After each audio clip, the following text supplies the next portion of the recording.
ఆ నీటి ఒత్తిడిని తట్టుకునేలా వాటి శరీర నిర్మాణం జరిగి ఉంటుంది. మరి అటువంటి జీవుల వద్దకు మనుషులు వదులుతున్న వ్యర్థాలు చేరుకుంటున్నాయి. సూక్ష్మ ప్లాస్టిక్ వ్యర్థాలు పర్యావరణంలో కలిసిపోయి డీకంపోజ్ కావాలంటే వాటి మందాన్ని బట్టి, స్వభావాన్ని బట్టి వేల సంవత్సరాలు పడుతుంది. ఆలోగా అవి చేసే చెడు మాత్రం ఊహించలేనిది.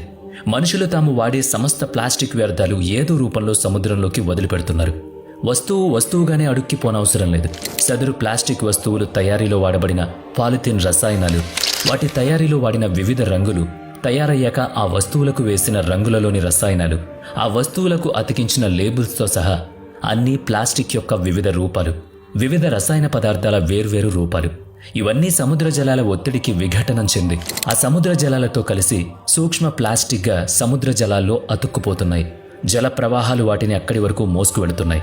ఇప్పుడు మనం కూడా ప్లాస్టిక్ బాటిల్లో ప్యాకేజ్ వాటర్ కొనుక్కుని తాగుతున్నాం కదా.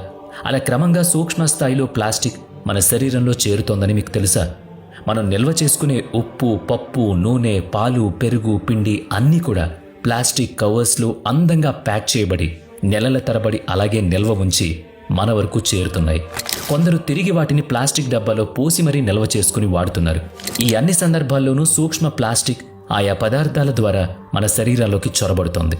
గమనించిన అనివార్యమైన అవసరాల రీత్యా పట్టించుకోవడం మానేశాం. అది దీర్ఘకాలంలో మనకు చేటు చేస్తోంది.